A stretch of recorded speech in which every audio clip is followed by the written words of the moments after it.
I still ask this question just like in general, like how do you know if when you consistently meet obstacles or you consistently fail or do not succeed at something, how do you take that as a sign to like, okay, bet I'm gonna go harder next time and da da da da, versus you're not succeeding at this is because this is not what God wants you to do, and this is your sign to like think elsewhere.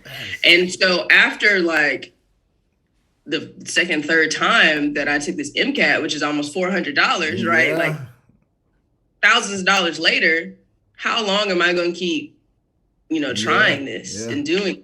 So that was really the battle for me. But the goal and the hope is always to get back to school. Okay. For sure. Man, like that's deep. Like when the way you kind of word it, like that is deep because.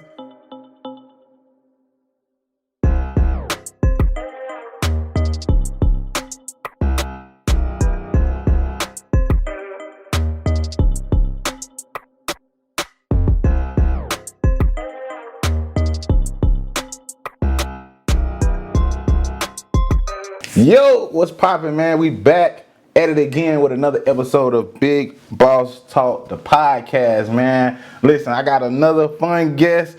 Man, me and this guest, we go back and forth all the time. We got like a little rivalry. I don't know what it is, but it's like some brother-sister type rivalry. And I be like, okay, cool. That's how she coming with it today. I get a message. It might be like, Jakar said, the Lakers are looking like they looking boo-boo. And LeBron suck. I be like, what? Then I have to go back. You know what I'm saying? I really can't say too much because she a Kobe fan, so we know we gonna RIP the GOAT. He the GOAT, hands down.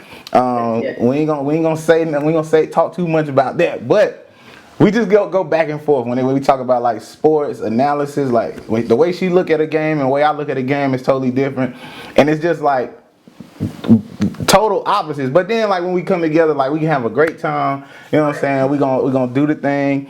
But let me tell y'all about my guest, man. So I got Jakar Morgan, age 28, career job. She's a medical student, hopeful future orthopedic surgeon, former head athletic trainer of Manning High School. She got her college degree from University of South Carolina. She got a BS in athletic training. She went to Duke University, MS she's at Duke University, MS in biomedical sciences. Years in profession, first year medical student, crying emoji. A lot of y'all can relate. Previously 4 years at Manning High School. Jakar, man, say what's up to the podcast. What's up? I am like very excited to be here. And the only reason why we go back and forth is because you're a LeBron fan. I want better for you. That's all. I want better for you. Like, and you saw it in person the other night. Here we go. I knew this was coming. First of all, I want better for you. That's all I'm saying. I want better. You want better for me? You can't. I just don't understand how you cannot look at the resume. You know, play positions 1 through 5. You know what I mean? Going up the charts when we talk about the stats. I'm a lot better than I used to be when it comes to LeBron. I will say that. Okay. People who know me since like high school, I really, really used to be on his head, but like now he's on my team, so I'm trying to really back in. Okay. And so I look at at LeBron like I look at Eminem in music. What? Like he is great without a doubt. Like he'll be in some people's top 5. I mean, LeBron's still in my top 5. Like he's one of the greatest people to ever play basketball. Let's not joke about that. Right. But is he my favorite? Like if you ask me for favorite all time, he's just not my cup of tea. But like I can also acknowledge that he's on the Mount Rushmore, like without a doubt. Okay. So I respect him, and I think he's a great black man, great figure, father, husband, all that. So. Give me your top 5. He's too big to be passing the ball out at the Listen, game-winning shot against one of the worst teams in the league. But the thing about, can you say he hasn't changed ever since coming into the league? That's a LeBron type move. Like I can at least say you've been consistent. You know what I'm saying? It's not like consistently wrong. No, he's not. He got 4 chips. Consistently wrong. Yeah. What? That man is 6'8", 250. Okay. Under the goal. At the goal. against the Rockets. They don't even have a big man. What are you scared for? Like, just go for it. You passing it out to Melo, who need to be in a nursing home somewhere. It don't work. Here we go. It don't work. Listen, man, if y'all don't know what she's talking about, we was at the Houston Rocket game this past Wednesday, I think. And they played Houston Rocket. Let me tell you, them Rockets, them boys tough. They young, but they tough. They got some legs on them. It was crazy. But it was a great game. We was in the city. We was in the mix. Everybody was out there, it seemed like. But LeBron, if y'all seen ESPN, he was up under the goal. He didn't want to do the layup. He dished it out, which even I was upset with. But at the end of the day, I'm like, I can't, I'm upset, but I'm like, that's a LeBron move. Like, the consistency throughout, ever since he came into the league, he's been a passing superstar first. That's the crazy thing about it. It's not like he go to score first. He's just a passing superstar. But we're not gonna get into this. We can go all day. We can go all day about this. But I did want to ask just real quick, who your top 5? Take your just take favorite out. Like, we don't want no bias. We just give me your top 5. Who you think should be in the top 5 of greatest NBA players ever? Top 5 greatest ever. Is this like, am I choosing like one each position? Nah. Or just like, so okay. I guess it'll still be your favorite, but what I mean is just try to take as much bias out as possible. So I really want to know the rankings from like 1 through 5, like who you got. See, it's hard for me to like rank 1 through 5 without just saying, give me a starting 5. Okay. Because if I rank 1 through 5. Okay, that's even better. Give me a starting 5. That's even better. Okay. Boom. Number 1, point guard. Yeah. Wardell Stephen Curry. It's not close. He's the greatest point guard. Like, game changing. Nobody's guarding that. Like, it's just not. It's not happening. At the 2. I'm gonna go Kobe Bean. I was about to say. Naturally. But you gonna be mad at my small forward. I'm moving MJ to small forward. That's all I'm doing. Oh my God! You cannot do that. I can't do that. You cannot do that. Okay. Either you gonna put MJ at 2, it's gonna break your heart. Kobe. No, I can't. I'm never gonna not pick Kobe. Like, Kobe. Okay. So yeah, we'll go Kobe at the 2. At the 3, I'll put LeBron in there. I'll do it. Okay. LeBron at the 3. I'm gonna move Kevin Durant to 4 though. Kevin Durant to the 4. Okay. Yeah, who's guarding that? Who's stopping that? Right. And then number 5, I need 34 Los Angeles Lakers Shaquille O'Neal. Okay. And I won't lose a game. You can't lose a game with that squad. I won't lose a game. That's what's up. We like that. So look, it won't be the podcast if we don't do our traditional, 2 truths and a lie. This is what we do. I love to catch people in a lie just because sometimes they can't lie. But I've been getting caught. Like, people been messing me up. I saw you got caught with Destiny. Yeah, the past like 3-4 episodes, I've been getting mollywopped. So I'm like, maybe when I'm starting to get the people I don't know as much, they can get me. But we'll see. Let me hear your 2 truths and a lie. All right. So, boom. 1, I can juggle. 2, in my true, like, Beyonce stanhood, I've been to every single Beyonce concert since I've been alive. Like, if I've been alive and she's had a concert, I've gone. And my 3rd is that, I have 1 game-winning buzzer beater shot in my career playing ball. All right. I'm a little confused about the last 2, but I know you can juggle. I think I've seen that act before. That's great. Yeah, and usually it don't help when people give off emotion. So I wasn't sure, but with that emotion, I know you can juggle. So juggle every Beyonce concert. Come on now, like, we talking about every. It's been a while. Since you've been alive. Yeah. Every concert, like, that comes to the city, if she's gone on tour, I have gone. That comes to the city, or you talking about traveling across the world? Oh, I've traveled. I'm just asking though. It's a difference. Like, if Beyonce has gone on tour, and that includes On the Run 1 and 2, I have been to every Beyonce tour. Atlanta, Charlotte, Raleigh, it don't matter. New York, I've gone. I've made an effort to go to every Beyonce tour. Okay. Then the last one was you got one buzzer beater. Yes, I've hit a game-winning shot. I've been clutch at least once in my life. I believe that. I can give you clutch. I see you in the gym trying to bring it back. Oh man, them legs ain't. You got the Carmelo legs. You're not wrong. You're not wrong. I'm gonna say I'm gonna say the Beyonce is a lie. There's no way you went to every single Beyonce concert if she's on tour. Now, when she come to the city and you be like, yeah, I'm getting them tickets. I believe it. I believe you've been to every anytime she comes to the city, you in there. But come on, man, to travel with Beyonce. I mean, I haven't been to every one, but I have traveled. I went to New York just to watch her.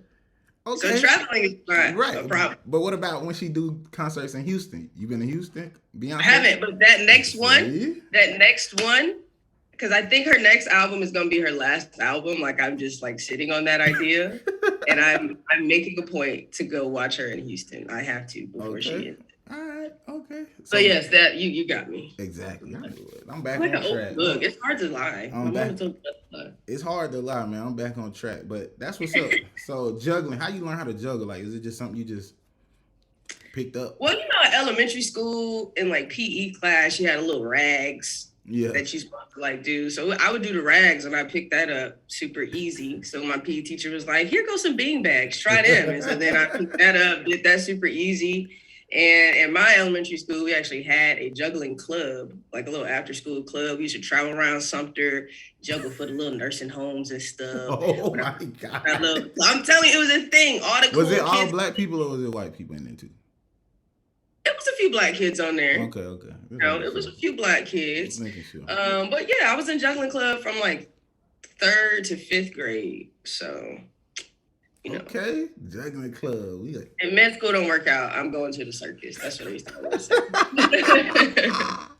Okay, so juggling. Then we talked about the Beyonce already, and then you said you hit one buzzer beater. You've been clutch once in your life. Just once.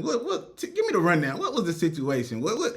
Man, okay, boom. What's the situation? How many points you had that game? What's the I had 21 when I hit the 3. That was my 21st point of the game. Okay. It was first round of the playoffs against Irmo High School. Okay. I'll never forget. I had to come off the bench because that was my first game. I had the flu like the week before. So that was my first game back from the flu, full Jordan mode. Don't play the flu game. Oh. Okay. And I really thought we was finna lose. I'm not gonna count. The other team was taking the ball out. It was like maybe 6-7 seconds left. Yeah. And we stole the inbound, dribbled around. I went to the corner, got it, and just and she fouled me. They didn't call the foul, but it's okay because I made it, and that was it. We went to the next round. Right. That's funny. But I still got the tape. Yeah, we need that tape. I'm trying to put it on the podcast. Look. Okay, I gotta find it. But I got it somewhere. Nah, it's probably VHS or something like that. First of all, I ain't that old. Nah, I ain't that old. You said 28 at the beginning. Don't play me. Okay, that's what's up. So you had a little clutch moment. I've had a couple of clutch moments myself in basketball. I'm not gonna say one. It was more like 2 to 3. You know what I'm saying? Okay. But at Sumter High, we was blowing everybody out. We didn't really have that many close games for me to be clutch. Right, so shout out to the squad. All right, listen, we'll check out something. I need to come back to South Carolina and check out a few games. I love coming back, watching high school games because ain't nothing like it and see the young talent. But we're gonna jump right into it, man. I want to just talk to me about you told us where you're from. Just tell us kind of about your upbringing, and then just kind of like your process. I love to ask this question: is what was your first? What did you want to be when you grew up? You know what I'm saying? When you were growing up, because I know a lot of people change over time. Like when I first, when I was growing up, going through school, I wanted to be this, but when I got to college, I wanted to do this. So like, tell us a little bit about yourself, and then what did you naturally want to be when you were growing up? Yeah, so grew up Sumter, South Carolina, Merck City. Keeping it real. Listen. Now that John's doing his thing, putting the city on his back. I'm just saying, that city, South Carolina. So I grew up in Sumter. I'm, the youngest of 2 kids. Yada yada yada. We didn't necessarily there was a lot more worse places we could have grew up, but my parents kind of made some sacrifices for us to grow up on a little better side of town. So, we didn't have everything we wanted, but we had everything we needed, Yeah. So I wanted to be in the WNBA. Like I'm not shy about that. I was like, oh, did you always want to be a doctor? Blah, blah, blah. No, I wanted to be, Ivory Latta, Candace Parker, and like all those people. And reality kind of hits you when you get to high school. You're not really being recruited like that, and you're like, oh, you're not on the right AAU team. All that. Not on the right AAU team. Right. So it's just like, okay, I'm out here just for fun at this point, which is cool. Yeah. And so my sophomore year of high school was kind of what not changed my trajectory, but like made me focus in on something like outside of basketball. So I took sports medicine as an elective my sophomore year. Right. And up until that point, I randomly was saying like, I'm gonna be a physical therapist. Like I didn't even know what a physical therapist was. I thought they just worked with athletes, and I just wanted to, be involved in sports. Right.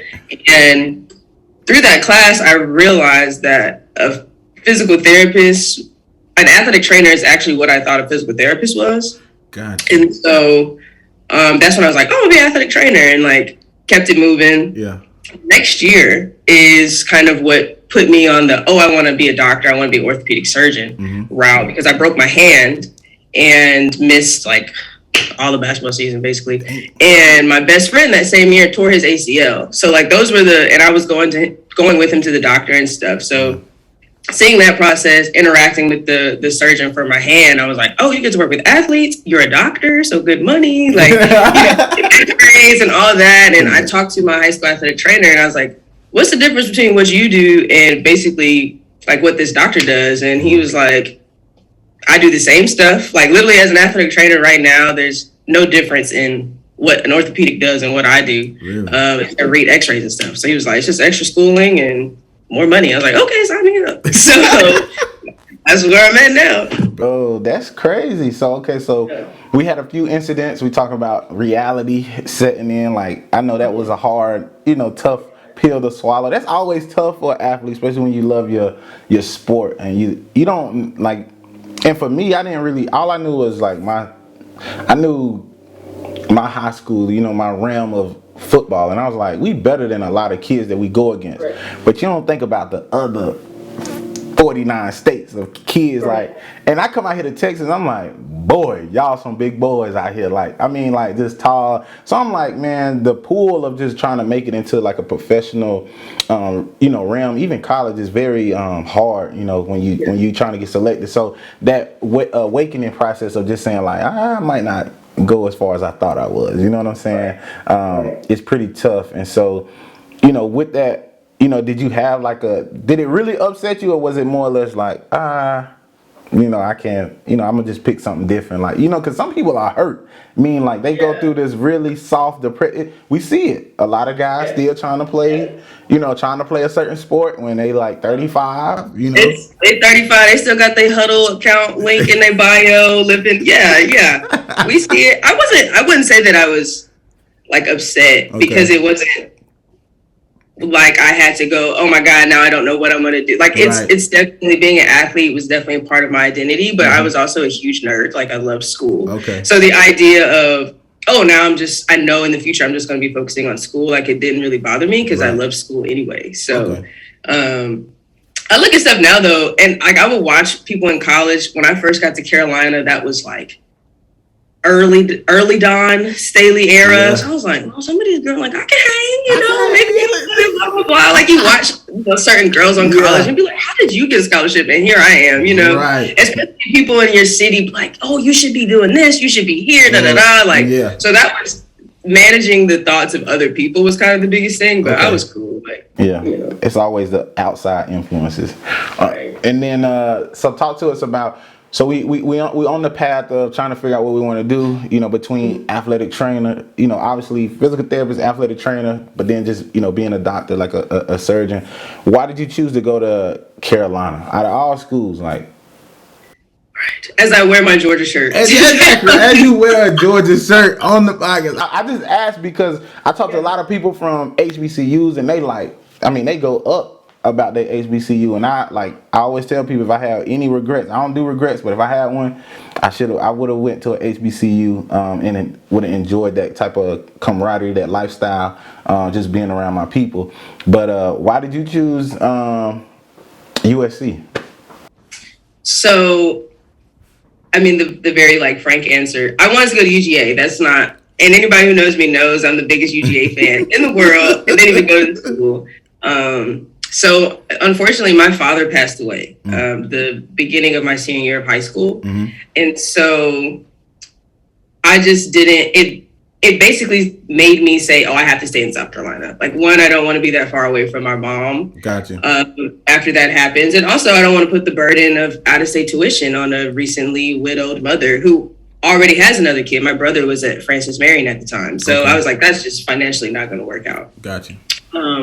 My mother's actually a graduate of South Carolina State, so I considered going to state, but they didn't have anything athletic training, sports medicine. Like, most HBCUs don't have sports medicine, athletic training kind of things. I think the only one is Howard. Gotcha. And again, who could afford to go to DC? So Yeah. it really narrowed me down to Carolina, I think College of Charleston and Winthrop. And I literally only applied to 3 schools. I applied to Carolina, Winthrop, and Georgia. And just because of athletic training. So I ultimately chose Carolina because they have football, because Winthrop doesn't. Yeah, so I'm glad you didn't go to Winthrop. You would have been like, I mean, listen.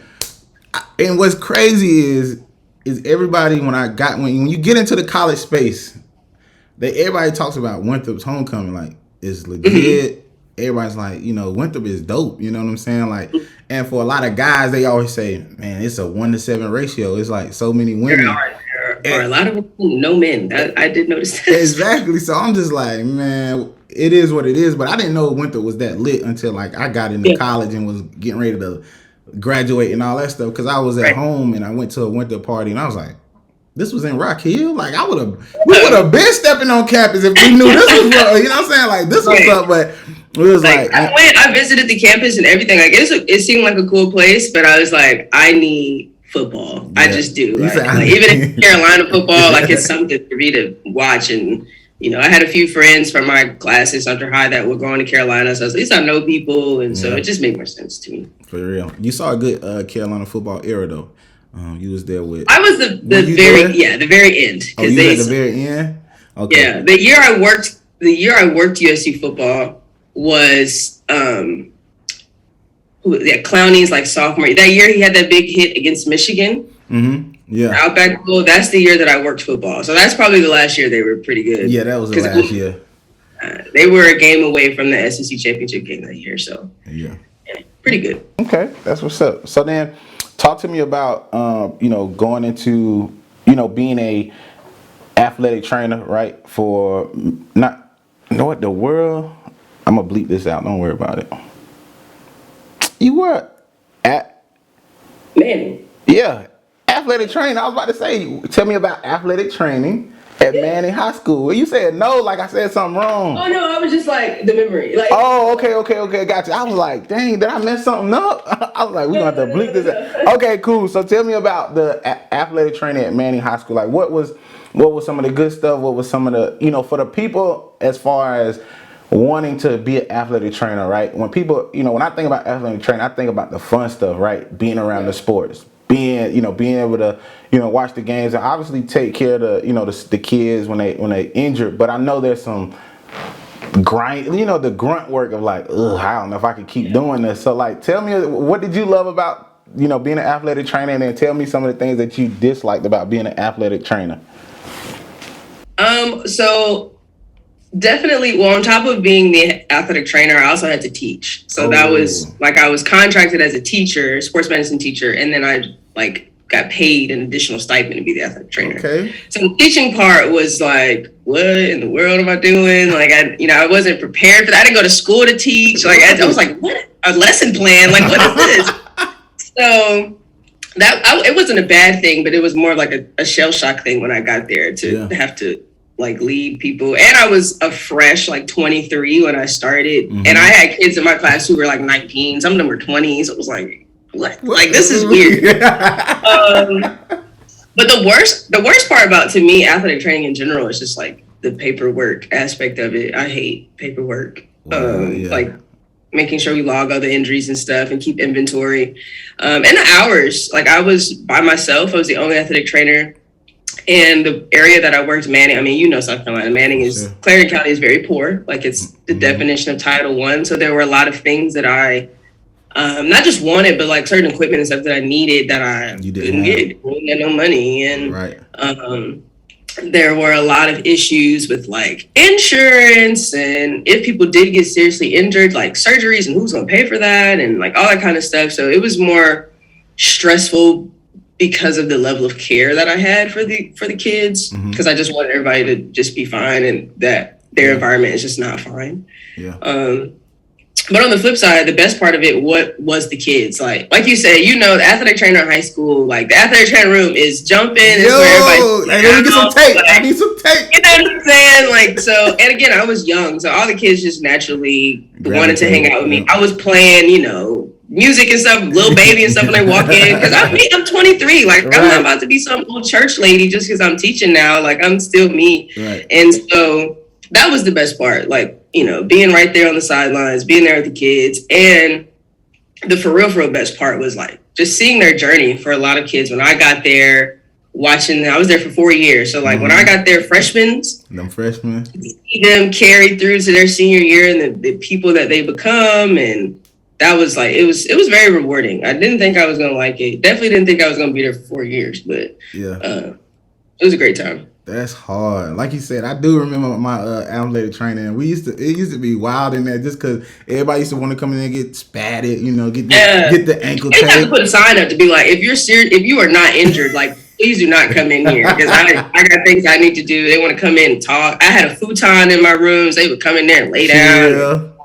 It was a lot. And I was like selling Gatorades on the side for the low, you know, don't tell nobody. Not hustling. Gatorade, selling the little protein bars. You know, I had to get money somehow. I had to buy tape. I had to buy coolers. So I was like, well, I'm gonna just. You had to buy that? The school wasn't giving you nothing to buy the tape? They didn't have money at the time. I still had to get it. So, and it wasn't coming out of my checking account. Oh my God. So teaching is terrible, man. Or even just like little school supplies, like. And like, again, kids didn't eat. Like they didn't have money to eat. So I had to have snacks. I had to get it together. So I spent a lot of money working at Manning just to stay afloat.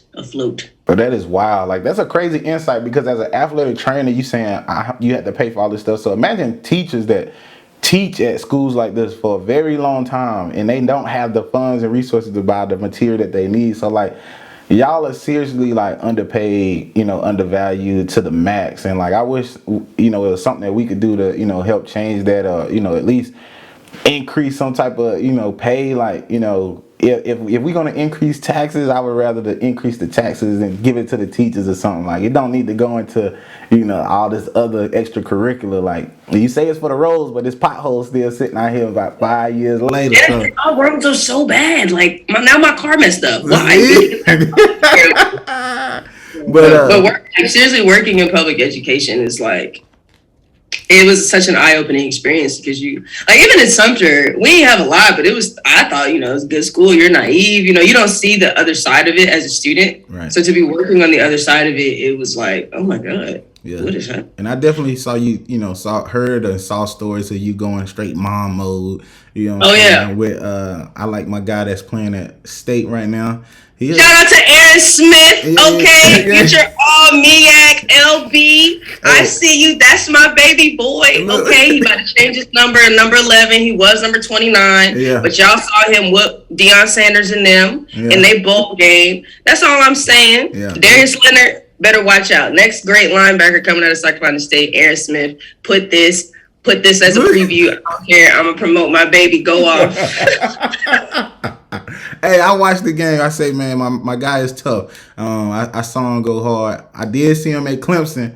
I was like, he got pancake one good time, but you know it come with the game, come with the territory. I say, my boy went in there with them offensive guards. It happens. He texted me after the game. He said, "Man, them boys big." I said, I believe it. Them boys is huge. But man, that's what's up, man. I really I like, you know. I really didn't know that you know, when you take a job, you don't know what you actually getting into. You know what I'm saying? You think a job is one thing, and then you end up taking so many different roles, and you become like, it becomes like your heart. It becomes like you have to really have the heart to do this type of stuff. And I think we need people like you. Obviously, you moved on, but we need people, even if it's for a small small period of time. We need people that's really gonna care about these kids and really gonna give them, give them your all to make sure that they're okay and that they, move on to the next level. Obviously, you can't change everybody, but you can give as much as you can to help those kids out. So, for someone that wants to be an athletic trainer, one of the most important things as far as skill, quality that you have to have in order to be successful? Is it organization? Is it time management? Is it, give us that one skill, like, because, obviously, it's good to say like, yeah, I'm an athletic trainer, but you got to understand what you're getting into. And you got to have a certain skill set, like, right? You can work on this skill set now. So that way, when you become an athletic trainer, you already have this skill set embodied. So what's one of those skill sets that you must have? I would say for anybody wanting to go into any sort of healthcare field, empathy is the biggest thing that you need to have. Okay. Because there's always like a greater backstory. There's always a greater why behind people that you deal with, patients, athletes, so on and so forth. And so if you're coming in, if you can't take off your blind glasses, your bias glasses, if you can't put yourself in someone else's shoes, or maybe you can, or maybe you can't, but if you can't acknowledge, the feelings that they have in that moment and how that affects them, and, kind of see how their world could change off of a torn ACL, right? To you, it's like, oh, I tore my ACL, like whatever. But to other people, it's like, oh no, this child was like relying on this ACL, getting a scholarship somewhere so he could get his mom and them out the hood, and now he's not getting recruited no more because he tore his ACL, right? Like that happens. So there's such a huge like mental health aspect. I know we kind of run in mental health everywhere now, but like it really is being empathetic and being able to, like I said, put yourself in someone's shoes, and being emotionally mature is going to carry you far in healthcare, athletic training, medical school, whatever it is. Like, you got to be empathetic. That's what's up. And we talk about, you mentioned healthcare, but I mean, I guess the way I look at it is more or less, sometimes I don't want us to use it where it becomes like the excuse all the time. But I do think mental health is the reason why it's becoming so big, is because as people, we do deal with a lot of mentally messed up stuff. And so I think now that even like men are more comfortable saying like, look, I'm messed up, you know what I'm saying? Like I'm having these thoughts and things of that nature, because before you would talk like, all right, you know what I'm saying? Like, don't be showing all that, focus, get right. But now it's being more comfortable saying like, nah, this is how I'm feeling right now. And I think that's okay. I think, you should understand your feelings, take it in, but then also be able to reciprocate and speak on it in the proper way. But Jakar, so now we talked about athletic training, the decision to leave athletic training and to go back to school. I remember this decision when you Maya tells me about the group. Maya tells me about the group. I've heard some of the phone calls, and what was that like? What made you say, all right, I'm done, I'm gonna go back to school? Like, what was that click? Well, I was always supposed to go back to school. So that was the thing. It was always like, okay.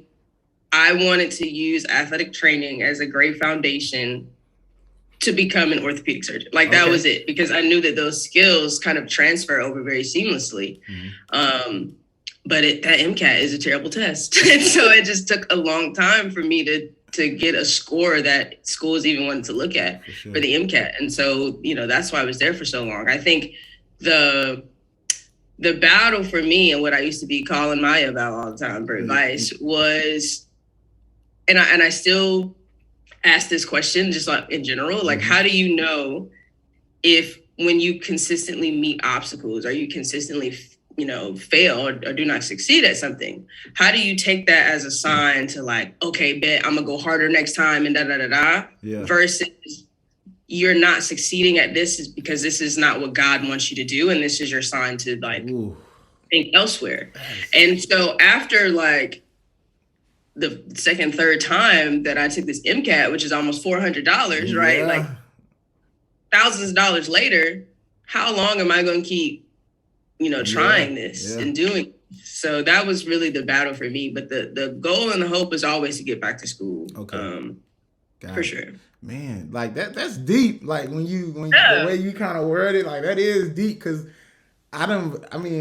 like me personally, I just feel like I've tried like so many just different things to just be successful, to be the person that I really wanted, that I saw myself as a young kid. I knew I was gonna be, I knew I was gonna have something of my own and just be able to help people in a tremendous way. And then you try all these different things and you feel like, oh, I need to have money, you know what I'm saying, to be impactful. And then you get to a point where, money is good, but if you don't change your thought process, what you thought you was gonna do with the money, you're gonna end up blowing it and just throwing it out the window. So it's like you can really make an impact now within like your small community. But to your point, that's a tough decision. Like when you failing and you don't know if it's like, maybe this ain't for me, dog. Like it's like you can have all these dreams that you want, but show God your plan and watch him laugh. Like that could have been that moment, and that's where I was just like, okay, if I ain't supposed to go to med school, if I ain't supposed to be a doctor, Lord, tell me. And then you talk to other people, and it's like, no, keep going. This is just strengthening. Destiny used to always tell me, like, it's just strengthening your testimony.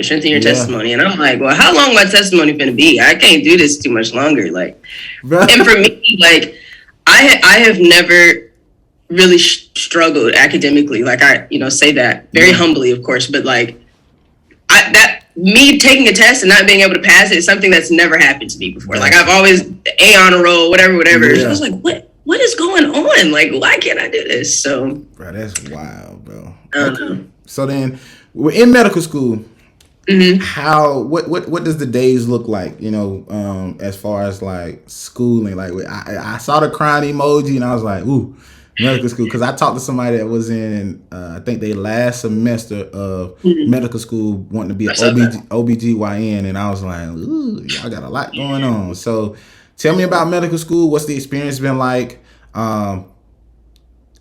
Is there any way to prepare for medical school, like to be like, all right, this is what's gonna happen, I need to be prepared, or is just kind of like, no? I think so. Everybody's journey is different. Okay. Like my master's program at Duke. Shout out to the gang over there. Duke. They just disrespected Coach K a few weeks ago. But it's fine. My master's program basically like mirrors my first year of medical school here at Greenville. So I really have the privilege of being pretty prepared. Like it's the same kind of class, and even down to EMT. Like it's kind of the same kind of stuff. Okay. But not everybody goes to a master's program because not everybody needs one, Yeah. But the day-to-day, it really just changes. Some days I go to class, some days I don't. Whenever I feel like it, I go. So it changes by the module, it changes, by the class, how I'm feeling.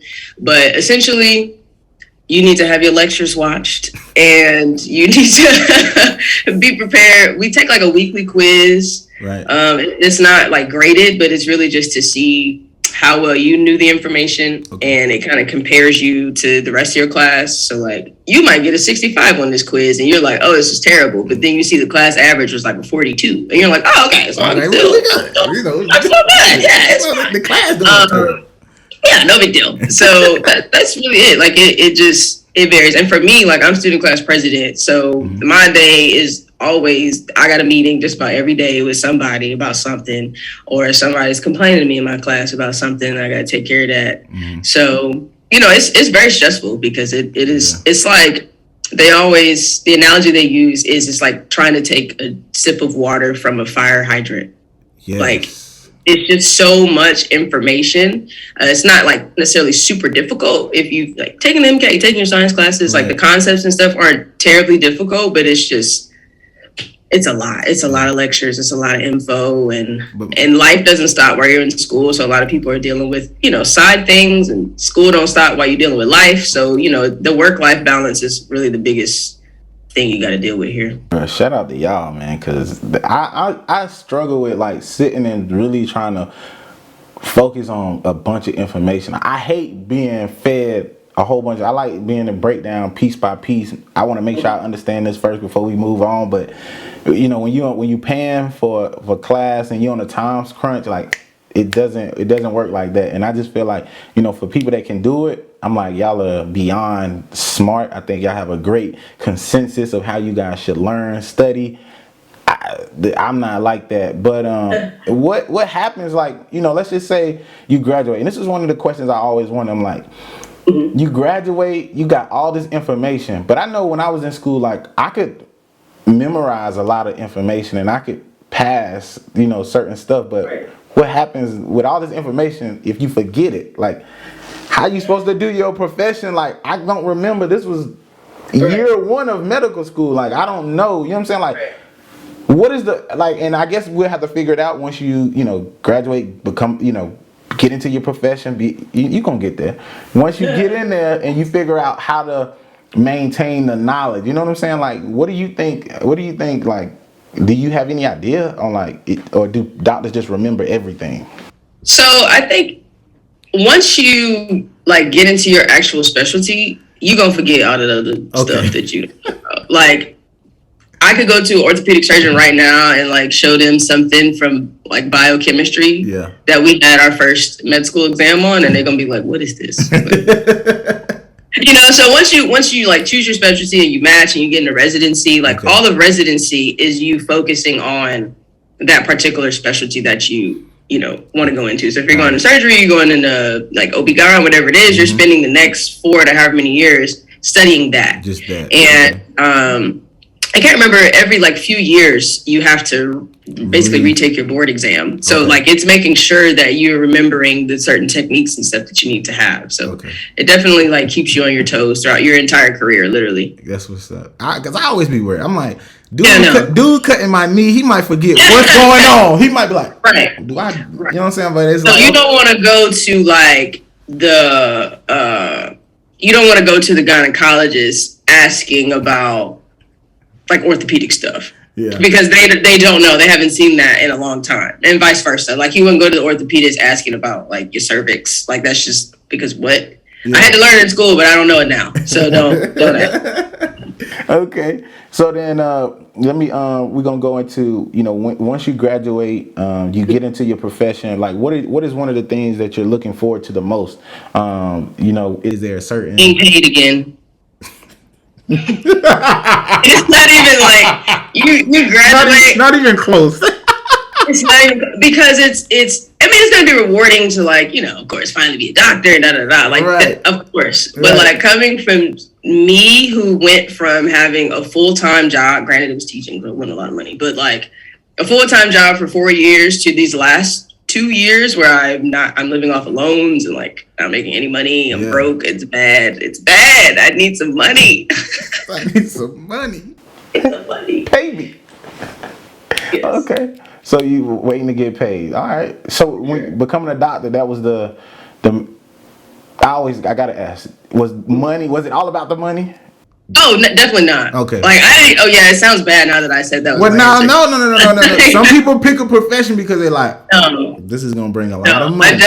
There are definitely a lot of people like that. Mm-hmm. But for me, it's about, I wanted more autonomy. Mm-hmm. So, like, as an athletic trainer, I was still having to answer to somebody else. And I hated that because in Manning, like, it was literally just me. They're, like, the closest orthopedic people that we really trusted were, like, in Florence or Columbia. Yeah. And so, but the way it works is my kid could have a, ankle sprain, Mm-hmm. I'm the athletic trainer. I say, we're going to have to sit you out probably about 2 weeks. We're going to rehab. We're going to see, Yeah. They could go 2 days later to the urgent care and talk to some random doctor who's not an orthopedist, not, any sports medicine, nothing. But because they have the doctor credential, they have an MD, they can say, oh yeah, they're cleared to play. Wow. And give me that note. And now I have to let you play. The doctor said you could play. And I was like, nah, I can't do that no more. Nah, that's overriding my authority. When I know you can't go out here and play. Because as soon as you sprain this thing again, you tweak it a little bit, you're going to be back for probably 4 weeks. And now if you like, yeah, and now your parents gonna be looking at me crazy because I'm still being adamant about you not being able to play. Now people mad at me. Now the coach is mad because this doctor said this, and it goes back to like what we just said. Like, not every doctor knows everything, right? But you believe that because of the credential. It's like, So I got sick of that. I really had to get out of there. Okay. Cool. Well, listen, I mean, we talked about everything from being at USC. We talked about Manning High School, your time there, how you were able to impact those kids. We talked about the transition from Manning High School being paid to being a student, being broke. Then we talked about the high rise. Let me ask you this one. I got one question, and then I'm gonna go into. I got some cards here for you. It'll be quick. Okay. But where do you see yourself 4 to 5 years from now? Like, what does your future, look like? What does, obviously you a doctor, you getting paid, but what you doing? You know what I'm saying? What you doing with your life? What are you doing for fun? What am I doing for fun? How you spending this money? Hopefully my knees are still able to get me up and down the court. I don't know. Hopefully I'm still, able to at least go out and play a few games, and ball a little bit. And I don't know. Hopefully I'm happy because med school is very stressful. So hopefully I get to that point. And I know residency is just as stressful, if not worse. So yeah, I think, but even speaking more, I hope that I can look back in 4 or 5 years. Like I said, I'm the first Black student class president at my school. So my goal at this point is to make sure that I have created something or done something for future students at my school to come in, future Black students specifically. So like Destiny said, I'm not going to say people of color. I'm talking about Black people. Yeah. To come in and feel safe and to feel seen and heard, and like they can look back and say, "Oh, Jakara paved not just me, but I helped to bring something." Right. I helped to do something. I opened up eyes. I changed this class. I added this lecture sheet or whatever it is. So that's kind of my goal right now, is to use this leadership position that I have to really further, we got one door open, we got a few people in, but now I'm trying to widen it out for everybody. I'm trying to make sure the whole hood, gets into medical school. So that's the goal. So hopefully 5 years I can look back and feel like I did that. That's dope. Black people gotta stop being so humble, man. You doing your thing, man. You doing what you're supposed to do. You doing, I think, what the ancestors would want you to do, and just continue to do that. And I think the goal is to look after the people that's coming behind us. You know what I'm saying? Have your chest open to be able to take bullets. That way other people don't have to take the same bullets, and you can change the game. And so I think what you're doing and the path that you on, you at a prestigious, when I look at Duke, I think about a prestigious white dominated school. And but I mean, you there, you know what I'm saying? And you able to change the game. And so I do want to ask you, what do you think if you could have one conversation, and this is deep, if you can have one conversation with your pops, what you think he would say? Oh man, you gonna make me cry on this podcast, boy. What would your pop say to you right now? Everything you've been through, the fail, the tests, failing multiple times and still getting back up, going hard, lonely nights studying where you just man, bump this. You ready to throw the flashcards, erase the whole whiteboard. Oh, yeah. Could really say I don't even want to be a doctor no more. To be honest, I'm just ready to get some money now. What would you think he would say to you? I would hope and I would pray that he would just say that he's proud of me, because like you said, I mean, this has not been easy, mentally or emotionally, this journey that I've been on. So I hope that he would, and I know that he would be very proud of me and congratulate me. He was always, so I'm I'm super ornery about my grades, and it's probably because of him. Yeah. So when I was in school, I would come home and be like, "Oh yeah, Dad, look, I got a 92 on this test," all happy. And he would be like, "Yeah, that's cool, but why didn't you get a 98?" Jeez. And I'd be like, full stop. And then he's like, "Well, yeah, that was a good job. Let's go get ice cream." We would still go celebrate, but he always put this thing in the back of my mind, like, oh, if it's not like 100, you could do better, sure. which is kind of really problematic now because I'd be killing myself trying to do the most. But I think that he would look at my journey and he would be extremely proud. He would be very confused on why I went to Carolina. That would probably be the first conversation that we had. Yeah, you gotta have that conversation. He would be like, what happened? Like, what happened? But yeah, he would be proud of me. That's what's up, man. Hopefully, I think he would too. I think I want to let you know, like, you know, we're proud of you over here. We hope nothing but the best for you. We hope that you continue to embark on this journey, and hopefully God gives you the energy, the strength to continue to keep going. And once you become a doctor, man, we're gonna send our kids to you. Nothing but the best. So, well, like, can I interject, like, just real quick? Go ahead, yeah. I just want to say thank you, especially to you and of course Maya. Like, Maya is my dog. I just really want to get that on the record. That's my, of course, like through Delta and everything, like that's my sister. But like you said, I used to be calling Maya. She was one of the people that I went to for advice, and like you were there the whole time, obviously with her. So you've really seen the struggle that I went through, and I love y'all. I appreciate y'all. I'm always there to stand 10 toes down with y'all, and you know. I just wanted to get that on record. Man, we appreciate that. She be acting like I don't love her, but she know I do. we appreciate that for real, man. We feel it, and we always know we got people got our back. So we're gonna get our recommendation. This is how we like to end the show. Obviously, we need a recommendation. Before I go, we play this new little game here. I got 7 questions. You got 5 seconds to answer. So you got to get on your toes. And some of these questions are very simple. Some of it are very, like, you might have to think a little bit, but you got 5 seconds, right? And then after we get through this, I want you to give me your recommendation and then tell me why you would recommend that person. And then after that, we're going to end the show. And then all I ask is that you send me their information as far as Instagram, cell phone number, however they like to be reached out. Because, you know, people are different in these different times. And then you just let them know, like, hey, I just sat down with my boy, Armand, Peanut, whatever you want to call me. Peanut! Yeah. So I just sat down with him. We did the podcast. Super dope. Like what he got going on. He may reach out to you. Just let him know if you're interested or not. No big deal. And that's it. Got you. Cool. So here we go. This is terrible. All right, I'm going to change this question. So if you could play basketball, right, 1-2 punch with anybody, this is easy. Who would you want to play basketball with, like be on the team with? Come on now. Kobe. You saying Kobe? So, okay, Kobe. That was too easy. But alive, if you mean, you know, God bless the dead. Let's do alive. A current player, Kevin Durant. Kevin Durant, 1-2 punch. Okay, I can see that. I need like a kind of big man, but he's still a wing. You know, he can like. Yeah. I like that. Okay. What's the quality people enjoy about you? I'm genuine. Genuine. Okay. She's definitely genuine, guys. Like, she gonna tell you what's on her heart.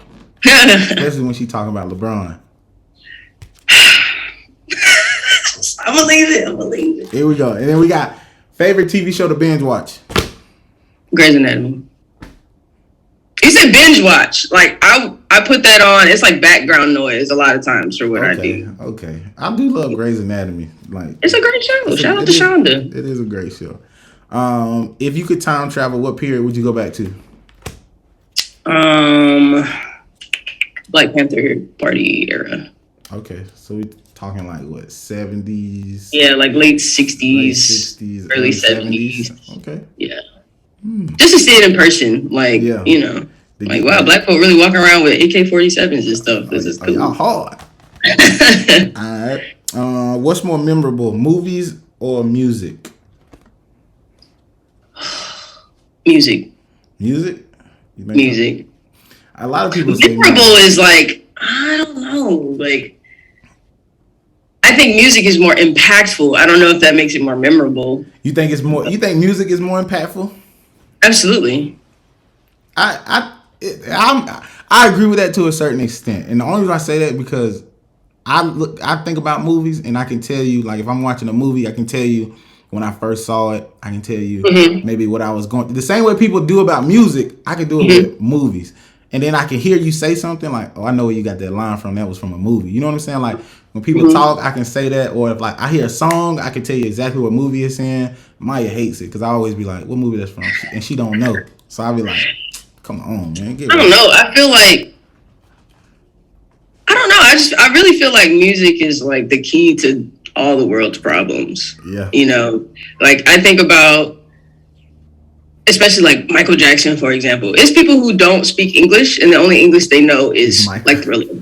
You know, like that to me, that means something. And you see now, like, of course, Black people move the culture. Like all things cool in this world come from trap music and, you know, hip hop and all those kinds of things. So I think music's really impactful. But I see your point. I too love movies, so it's hard. But music, like you say, I think it's the common denominator. Like if one thing we all have in common is that common is music across all cultures.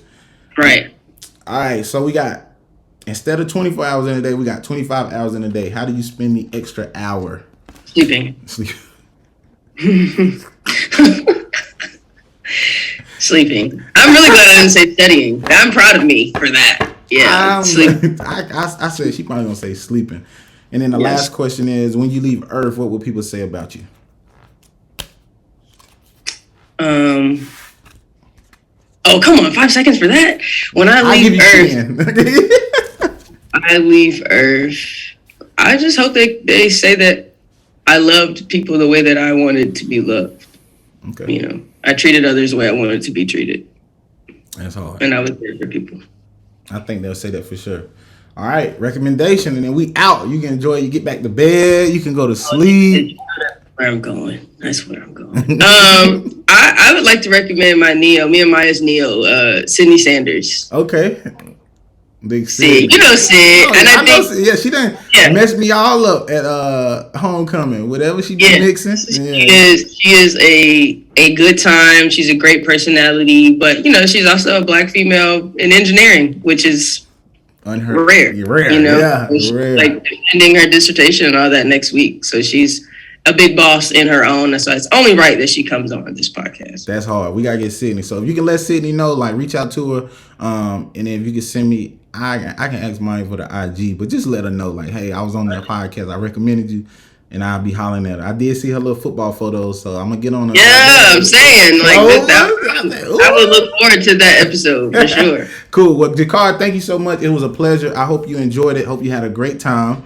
It's not that hard. You know, let people know, like, look, it's a great time. I think people look at the podcast and they probably be like, I don't know. But we have a great time. I was excited. I kept asking you to send me the stuff. Yeah, you were excited. I was like, listen, you had Jalen, you had Destiny. I'm like, oh, no.